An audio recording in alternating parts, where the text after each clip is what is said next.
Hey guys, biyahe ulit tayo. May nakuha na pala akong booking. Ang pick-up location pala guys ay dito lang yan sa Ultra Mega dito sa Muntinlupa. Ang kanyang drop-off location naman guys ay dalawa ito. Isa papuntang Malabon City at ang isa naman ay papuntang Novaliches. Kaya tara, kukunin na natin ang ipapadala. Let's go.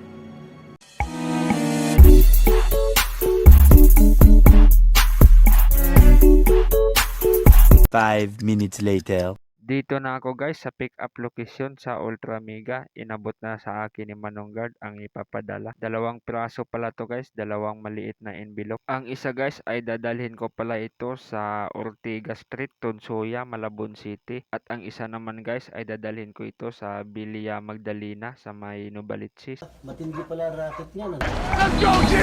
Let's go, G! Let's go!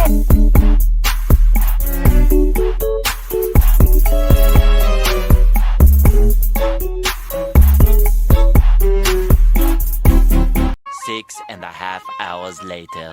Pagkalipas ng mahigit isang oras nating pagbiyahe guys, nakarating na ako dito sa ating unang drop-off location. Dito lang yan sa Malabon City. At inabot ko na sa customer ang kanilang pinapadala na maliit na envelope. Wala kaming pakialam! At ayun na nga guys, nakompleto ko na ang unang pinapadala. Pupunta naman tayo guys sa ating pangalawang drop-off sa may Novaliches sa may Villa Magdalena.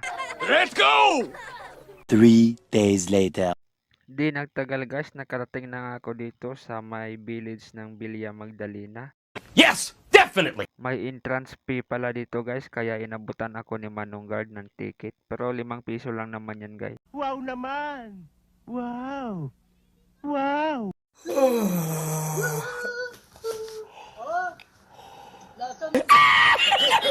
Yan na nga guys, nakapasok na tayo dito sa Villa Magdalena Village dito sa Novaliches. Ang gagawin naman natin ito guys ay hahanapin natin yung exact address ng ating customer na papadalhan ng item.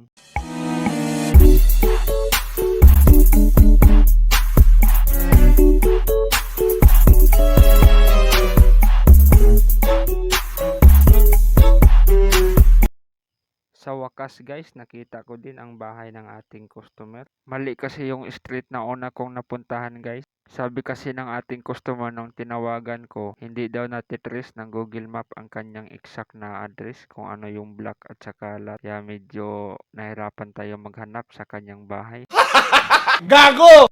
At ayun na nga guys, nakompleto ko na ang ating pangalawang drop-off. Kaya hanggang dito na lang guys, puputulin ko na ang aking video. Thank you.